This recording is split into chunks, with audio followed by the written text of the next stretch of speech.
ഓണാക്ട് കളിക്കുന്ന പോലത്തെ പരിപാടിയല്ലല്ലോ. ഇത്രയും ആൾക്കാർ, ലൈറ്റും ബഹളവും, എൻ്റെ ഉള്ളിൽ എന്തഭിനയിക്കാനാണ്. ഞാൻ സാറിനെ നോക്കി പറഞ്ഞ സാറ് ലിഫ്റ്റിൻ്റെ ഉള്ളിലേക്ക് പോകും, ഒരു കൂട്ടം ആൾക്കാർ എന്താണെന്ന് വ്യക്തമല്ല. അപ്പം ഞാനും ആ കൂട്ടത്തിൻ്റെ ഇടയിൽ കൂടെ ഹൈറ്റ് കുറഞ്ഞ കാരണം എൻ്റെ ഉള്ളിൽ കയറി പറ്റും. നോക്കുമ്പോൾ ലിഫ്റ്റ് അടഞ്ഞപ്പോൾ ഞാൻ നോക്കുമ്പോൾ സുഖേട്ടൻ ഇപ്പുറത്ത് അത്യാവശ്യം തടി കമൽ സാറ്. ഞാൻ ഇതിൻ്റെ ഇടയിൽ ഇങ്ങനെ സാറേ ഞാൻ ചാക്കോച്ചാട്ടൻ്റെ മോൻ മറ്റേ ടീച്ചറിൻ്റെ ആനപ്പടിയിലുള്ളത്. നീ എന്താ ഇവിടെ? അല്ല സാറേ, എനിക്ക് സാറിൻ്റെ അസിസ്റ്റന്റ് ഡയറക്ടറായിട്ട് സിനിമയിൽ വർക്ക് ചെയ്യണം. എനിക്ക് പരീക്ഷയില്ലേ, കാരണം പപ്പലുവിന് പരീക്ഷ എന്നുള്ളത് അറിയാം, +2 പോയി പരീക്ഷ എഴുതിയിട്ട് വാന്ന് പറഞ്ഞു. അത് കേട്ടത് ഞാൻ പിന്നെ അവിടെ നിന്നില്ല. ഞാൻ പോയി പരീക്ഷ എഴുതിയിട്ട് വാ എന്നുള്ള വാക്കിലാണ് ഞാൻ പിടിച്ചത്. ഒറ്റ പോക്ക് പോയി വീട്ടിലെത്തി. മമ്മിയെ റെഡി ആയിട്ടുണ്ട് അസിസ്റ്റന്റ് ഡയറക്ടറായിട്ട്, സാറിനെ സിനിമയിൽ എടുത്തിട്ടുണ്ട്, പരീക്ഷ കഴിഞ്ഞിട്ട് വരാൻ പറഞ്ഞു. ഓക്കെ. മമ്മി പെട്ടെന്ന് അങ്ങോട്ട് വിളിച്ചു ചോദിക്കാൻ കമ്മ്യൂണിക്കേറ്റ് ചെയ്യാനൊന്നും മൊബൈൽ ഫോണൊന്നും ഇല്ലല്ലോ, അതുകൊണ്ട് ഭാഗ്യം. പിന്നീട് ഞാൻ കാത്തിരിപ്പ്, കാരണം അടുത്ത പടം ആവണ്ടേ, അടുത്ത പടമാകുമ്പോൾ വാങ്ങാനാണ് പറഞ്ഞിട്ടുള്ളത്. ഒരു പടം ഷൂട്ടിങ് നടക്കുന്നുണ്ട്. അങ്ങനെ ഏതാണ്ട് ആ പരീക്ഷയൊക്കെ കഴിഞ്ഞ് വെക്കേഷൻ, അതായത് റിസൾട്ട് കാത്തിരിക്കുന്ന സമയത്ത്, റിസൾട്ട് വന്നു കഴിഞ്ഞാൽ മണി വേണം, അതിന് മുന്നേ എന്തെങ്കിലും സെറ്റാവണം. പത്രത്തിൽ കമൽ ചിത്രം തുടങ്ങുന്നു, തൃശ്ശൂർ എഞ്ചിനീയറിംഗ് കോളേജ് ലൊക്കേഷൻ. അപ്പം തന്നെ മമ്മീൻ്റെ അടുത്ത് പറഞ്ഞു, മമ്മി ഞാൻ പോവാണ്. അന്ന് ഞാൻ അമ്മയുടെ വീട്ടിലാണ് നിൽക്കുന്നത് തൃശ്ശൂർ. ഒരു കവറിൽ 2 ഡ്രസ്സ് ജോഡി എടുത്ത് പോയി ലൊക്കേഷനിലെത്തി. എഞ്ചിനീയറിംഗ് കോളേജാണെങ്കിൽ കണ്ടുപിടിക്കാൻ പാടില്ലല്ലോ. അവിടെ എത്തിയപ്പോൾ സിദ്ധും ജിഷ്ണുവാണെന്ന് അഭിനയിക്കുന്നത്. അവർ നമ്മൾ എന്ന് പറഞ്ഞ ചിത്രത്തിൻ്റെ കോളേജ് +2 കഴിഞ്ഞിട്ട് ചെന്നെത്താൻ പറ്റുന്ന സ്ഥലം തന്നെ കോളേജ്.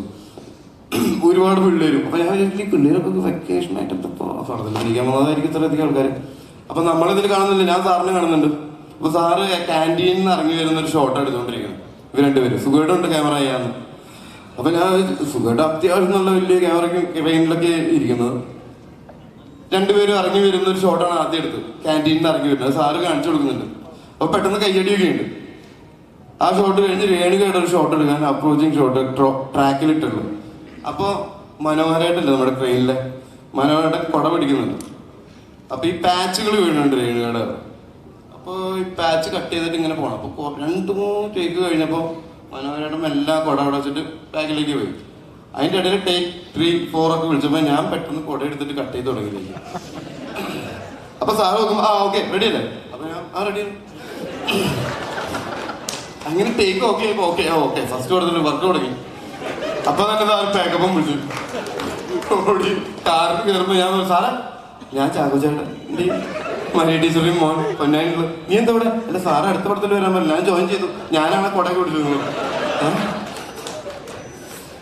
അല്ല സാറേ അപ്പൊ പറഞ്ഞു നീ ഹോട്ടലിലേക്ക് വരാമോ? ഹോട്ടൽ എന്ന് പറഞ്ഞാൽ ഭക്ഷണം കഴിക്കണതല്ല കേട്ടോ, താമസിക്കുന്ന ഹോട്ടൽ, ലൂസി ഹോട്ടൽ. അവിടേക്ക് വന്നു. അവിടെ ചെയ്തപ്പോൾ കുറച്ചു നേരം പുറത്ത് വെയിറ്റ് ചെയ്തു. ഇടയ്ക്ക് ഞാൻ ഫോൺ വിളിച്ച് റിസപ്ഷനിൽ നിന്ന് സാറിന് ഒന്ന് ഓർമ്മിപ്പിക്കും, സാറേ ഞാൻ ഇവിടെ ഉണ്ട് ചാക്കോച്ചേട്ടൻ്റെ. അങ്ങനെ സാറിൻ്റെ റൂമിലേക്ക് വിളിപ്പിച്ചു.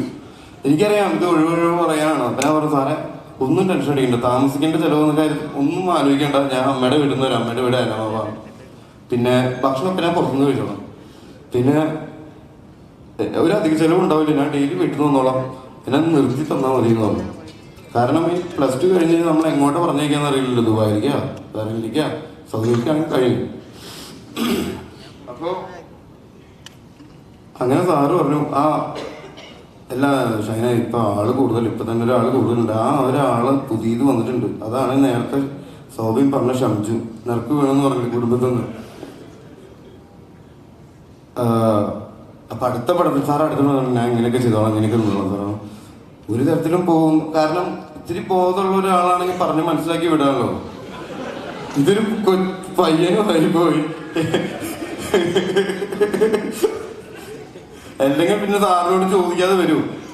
എന്റെ ബുദ്ധിയിൽ വന്നത് സാറിനോട് ഇനി വിളിച്ചു ചോദിച്ചാൽ സാറ് അടുത്ത പടം എന്ന് വീണ്ടും പറയും വരണ്ടാന്ന്. അത് കാരണം ഞാൻ നേരത്തെ സാറിനോട് പോലും ചോദിക്കാതെ ജോയിൻ ചെയ്തു. അപ്പൊ ഇതിന്റെ ഇടയിൽ അകത്തൊരു ഡിസ്കഷൻ നടക്കുന്നുണ്ട്.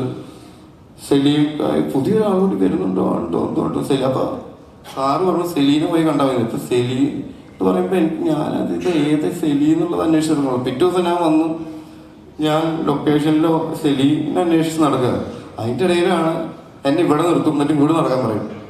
എന്നിട്ട് അവിടെ നിർത്തി കൂടെ നടക്കും. അത് നമ്മുടെ സുഗീത് വിചാരിച്ച ഞാൻ ജൂനിയർ ആർട്ടിസ്റ്റ് പയ്യനാണെന്ന്, കോളേജല്ലേ, അപ്പൊ ഒരേ പ്രായത്തിലുള്ള. അപ്പൊ ഞാൻ വിചാരിച്ചതായിരിക്കും അസിസ്റ്റന്റ് ഡയറക്ടേഴ്സിന്റെ പണി, ഇവിടെ നിന്ന് അങ്ങോട്ട് നടക്കാം ഇങ്ങോട്ട് നടക്കാം. അപ്പൊ ഞാൻ സുഗീതേട്ടൻ ഞാൻ അതൊക്കെ നീ ഇവിടെ നിന്നാ മതി, ഇവിടെ നിന്നിട്ട് അങ്ങോട്ട് നടന്നു പറഞ്ഞു. 2 ദിവസം കഴിഞ്ഞിട്ട് ഞാൻ പറഞ്ഞത് ഞാൻ അസിസ്റ്റന്റ് ഡയറക്ടറായിട്ട് പുതിയത് വന്നത്. നീയാണ് പുതിയത് വന്നത്, നിന്നെ 2 ദിവസമായി ഇവിടെ അന്വേഷിച്ചെടുക്കുന്നു. സാറ് സെലീനോട് പറഞ്ഞിട്ടുണ്ടായിരുന്നു ഇങ്ങനെ ഒരാൾ വരുന്നുണ്ടെന്ന്. ഓക്കെ, അങ്ങനെ അന്ന് മുതൽ തുടങ്ങിയതാ. അന്ന് ആദ്യമായിട്ട് പെട്ടി ചുമന്നത് കഥ കൊണ്ടുപോകുന്നത് നമ്മളാന്നാ പറയാ. ഞാനും ശ്രമിച്ചു. അങ്ങനെ സ്ക്രിപ്റ്റ് ബോക്സ്. അപ്പൊ നമ്മൾ തമാശയിൽ പറയും ഇവരൊക്കെയാണ് അഭിനയിക്കുന്നത്, കഥ കൊണ്ടുപോകുന്നത് നമ്മളാ. കാരണം രാവിലെ ചുമന്ന് കൊണ്ടുപോയി ആ പെട്ടി അവിടെ വയ്ക്കും. അതാണെങ്കിൽ ഇത്രയും വലിയ പെട്ടി നാളെ നേരം പൊന്തിച്ചിട്ടുണ്ടാവുക. എല്ലാ ദിവസവും കൊണ്ടുവരണം. എല്ലാതും പെട്ടെന്ന് എപ്പോഴാ ചോദിക്കാന്ന് അറിയില്ല. അങ്ങനെ നമ്മുടെ വരെ എത്തി. ഇതെങ്ങനെ പറഞ്ഞ ഉപജയെന്ന് എനിക്ക് തന്നെ അറിയില്ല. അപ്പൊ ഇതുവരെയായിരുന്നു എന്റെ ജീവിതത്തിലെ ഏറ്റവും വലിയ കാത്തിരിപ്പ് സിനിമയില്. അത്രയും ദൈർഘ്യമില്ല ഈ 100ലേക്ക് എത്താൻ. കാരണം ഇതിപ്പോ വന്നു എനിക്ക് 100 വയസ്സ് പോലെ ഒരു പ്രതീതിയാണ് എല്ലാവരും നിൽക്കുന്നതാണപ്പോ. ഞാൻ ഇടയ്ക്ക് വെച്ചിട്ട് അല്ല, നമ്മളിടയ്ക്ക് ആഘോഷിക്കാറുണ്ടല്ലോ 75-ാം വയസ്സ് 100-ാം വയസ്സൊക്കെ അതേപോലെ. അപ്പൊ എല്ലാവർക്കും ഒരുപാട് നന്ദി. Thank you. ഞാൻ എങ്ങനെയാ അവസാനിപ്പിക്കേണ്ടതെന്ന് അറിയില്ല, കാരണം ഇത് ഒരുപാടുണ്ട് പറയാൻ. അത് കാരണം ഞാൻ കുറച്ച് സീരിയസ് ആയിട്ട് അറിയാം. ഇത് ശരിക്കും പറഞ്ഞാൽ സാറിന്റെ ടൈറ്റിൽ പോലെ വിവേകാനന്ദൻ വൈറലാവും. കാരണം നാളെ രാവിലെ ഷൈജേട്ടൻ വൈറലാണ്. ഒന്നും നോക്കണ്ട. ഇത്രയും കഷ്ടപ്പെട്ട് മലയാള സിനിമയെ സ്നേഹിച്ച് അത് ഈശ്വരൻ കൊടുത്ത ഒരു അനുഗ്രഹം തന്നെയാണ്. നല്ല കൈഡി കൊടുക്കാം, നിറഞ്ഞ കൈഡി. ഒന്നും അറിയാത്ത ഷൂട്ടിങ് തന്നെ ഞാൻ ആദ്യമായിട്ട് കാണുന്നതെന്ന് നമ്മളുടെ ലൊക്കേഷൻ ഉണ്ട്. സാർ എങ്ങനെ എന്നെ എടുത്ത് ഇപ്പോഴും എനിക്കറിയില്ല. കാരണം എല്ലാവരും എടുത്ത് എങ്ങനെയാണ് എനിക്ക് ഇപ്പോഴും അറിയില്ല. ഇതേപോലെ ആളാണ് ലാൽ ജോസ് അല്ലേ? അതൊക്കെ അനുഭവങ്ങൾ പറയുന്നത് കുറെ ഉണ്ട്. ഞാനും അവരെ പറഞ്ഞിട്ടുണ്ട് പലയിടത്തും. അടുത്ത പടത്തിൽ പറഞ്ഞു വിട്ടതാണ്, പിന്നെ വന്നാണ്. അത് ഞാൻ വായിച്ചിട്ടുണ്ട്. അത് കണ്ട് അടുത്ത പടത്തിൽ പറഞ്ഞ് വരാന്ന് പറഞ്ഞിട്ട് ഇടം കൊടുക്കാതെ ഞാൻ അങ്ങോട്ട് കയറി വന്നത്. അപ്പൊ എല്ലാവരും അങ്ങനെയൊക്കെ തന്നെ വന്ന ആൾക്കാർ. പക്ഷെ വളരെ പെട്ടെന്ന് വന്ന് ആഷിക് കിടന്നു. ആഷിക് വളരെ ഡയറക്റ്റായിട്ട് വന്നു. അങ്ങനെ കുറെ കഥകളുണ്ട്. നമ്മളെ കഥ അതല്ലാത്തതുകൊണ്ട് നമുക്ക് വിവേകാനന്ദ വയറിലാണ് തിരിച്ചു വരാം. എന്തായാലും ഇന്നത്തെ ഈ ഒരു ആഘോഷം വിവേകാനന്ദൻ വൈറലാണ് ചിത്രത്തിന്റെ ഓഡിയോ ലോഞ്ച്, ട്രെയിലർ ലോഞ്ച്, അങ്ങനെ എല്ലാം അവരുടെ ഒഫീഷ്യലായിട്ട് പൂർത്തിയാകുകയാണ്. വന്ന എല്ലാ വിശിഷ്ട അതിഥികളോടും പ്രത്യേകിച്ച് സാറിനെ ഏറ്റവും കൂടുതൽ ഇഷ്ടപ്പെടുന്ന സിബി സാർ, എനിക്ക് തോന്നുന്നു ഏറ്റവും ആദ്യം വന്നത് സിബി സാറാണ്. ആ സാറ് ഇതിന്റെ അവസാന നിമിഷം വരെ നമ്മളോടൊപ്പം ഇരുന്നു. സാറിന് ഒരു പ്രത്യേക കൈയടി എല്ലാവരും ചേർന്ന്, വിവേകാനന്ദൻ കുടുംബത്തിൽ എല്ലാവരും ചേർന്ന് കൊടുക്കണം നമ്മളെ ഒപ്പം നിന്നതിന്. അപ്പൊ നമ്മുടെ അങ്ങനെ ഒരു മിനിറ്റ്. യദ്ദാമയിൽ എനിക്ക് ആദ്യം ക്യാരക്ടർ കിട്ടിയത് ഷെഫീർ സൈഡ് പറഞ്ഞു. ഷെഫീർ സൈഡ് നമ്മുടെ കൂടെ ഇപ്പം ഇല്ല. സാറിൻ്റെ കൂടെ വർക്ക് ചെയ്തിരുന്നതാണ്, മാനേജറായിട്ട്, പിന്നെ കൺട്രോളറായി, പ്രൊഡ്യൂസറായി. ഷെഫീർ സൈഡാണ് ഞാൻ ആഷിഖിൻ്റെ കൂടെ വർക്ക് ചെയ്യുന്ന സമയത്ത് ഷൈൻ്റെ മുടി വളർത്തിയിട്ടാണ് ഒന്ന് കണ്ടു നോക്കാം. അത്രയും കാലം ഞാൻ സാറിൻ്റെ കൂടെ വർക്ക് ചെയ്യുമ്പോൾ ഓരോ ദിവസം ഞാൻ വിചാരിച്ചിരുന്നത് ഇന്ന് ഈ ആക്ടർ ഡയലോഗ് തെറ്റിക്ക് ശരിക്കും അഭിനയിക്കാതെ എനിക്ക് ചാൻസ് കിട്ടുന്നു. അങ്ങനെ കിട്ടാതെ 8-9 വർഷം കഴിഞ്ഞിട്ടാണ് എനിക്ക് ആ ചാൻസ് കിട്ടിയത് യദ്ദാമയിൽ. അതിനുശേഷം എനിക്ക് ഉണ്ടായ കേസും അനുഭവങ്ങളും, അതിന് ഞാൻ ജയിലിൽ നിന്ന് ഇറങ്ങിയിട്ട് സാറിനെ വിളിച്ചപ്പോൾ സാറ് പറഞ്ഞു സിബിനെ പോയി കാണണം, സിബി സാറിനെ പോയി കാണണം. സിബി സാർ എന്നെ വെച്ച് പടം ചെയ്യാൻ പ്ലാൻ ചെയ്തിട്ടുണ്ടായിരുന്നു. ഞാൻ പറഞ്ഞിട്ടുണ്ടായിരുന്നു അങ്ങനെ. അങ്ങനെ ഞാൻ സിബി സാറിനെ പോയി കണ്ടത്. അതിൻ്റെ ഡാഡിയോട് ഞാൻ പറഞ്ഞു സിബി സാറും പ്രസാദിക്കും ഫ്ലാറ്റിലുണ്ട്, ഫ്ലാറ്റിൽ പോയി കാണണം. അപ്പോൾ ഡാഡി പറഞ്ഞു ഫ്ലാറ്റിലാണ്, കാരണം ഫ്ലാറ്റിനാണല്ലോ എന്നെ പിടിച്ചോണ്ടാണ്. അത് ഞാൻ വന്ന് പറഞ്ഞു ഫ്ലാറ്റിലാണെന്ന് പറഞ്ഞിട്ട് ഡാഡി കുറച്ച് പേടിച്ചു. പിന്നെ റസാഖി ഉണ്ടായിരുന്നു. സിബി സാറും റസാഖിയും എൻ്റെ ഇടവും പോലെ ഇരുന്നിട്ടാണ് ആ പടം ചെയ്ത് തീർത്തത്. റസാഖാനെ അറിയാലോ, ജീവിതം എല്ലാം വളരെ രസകരമായിട്ടാണ് അവതരിപ്പിക്കുക. എൻ്റെ അടുത്ത് പറയുകയാണ് നീ വിഷമിക്കുന്നില്ല, കുട എടുക്കാൻ മറന്ന് മഴയത്ത് പെടുമ്പോഴല്ലേ നമുക്ക് മഴ അനുഭവിക്കാൻ പറ്റുള്ളൂ, അല്ലാതെ ഈ കുടയിലൂടെയാണ് നമുക്ക് മഴ അനുഭവിക്കാൻ പറ്റുള്ളൂ. പിന്നെ നമ്മൾ നടക്കുന്നതനുസരിച്ച് ഉണ്ടാവുന്ന ഈ വഴികളൊക്കെ, അല്ലാതെ അങ്ങനെ പ്രത്യേക വഴികളൊന്നും ഇല്ല ഈ ലോകത്ത്. ഈ 2 വാക്യത്തിൽ പ്രയോഗിക്കുക എന്ന് പറയും നമ്മൾ. ഈ 2 പ്രയോഗങ്ങൾ ഞാൻ എപ്പോഴും ആലോചിക്കും. സിബി സാറിൻ്റെ ആണെങ്കിലും റസാഖയുടെ ആണെങ്കിൽ ഞാൻ എപ്പോഴും കാണിക്കും എന്നെ എന്തിനാണ് ഇവർ വീണ്ടും പടത്തിൽ വെച്ച് അഭിനയിച്ചത്. ഞാൻ ജയിലെടുക്കുമ്പോൾ ആലോചിച്ചിരുന്നത് ഇനി എനിക്ക് നല്ല കഥാപാത്രങ്ങളും ലീഡ് കഥാപാത്രങ്ങളും ചെയ്യാൻ പറ്റില്ല, കാരണം ഞാൻ വളരെ മോശം ഇമേജിലാണ് നിൽക്കുന്നത്.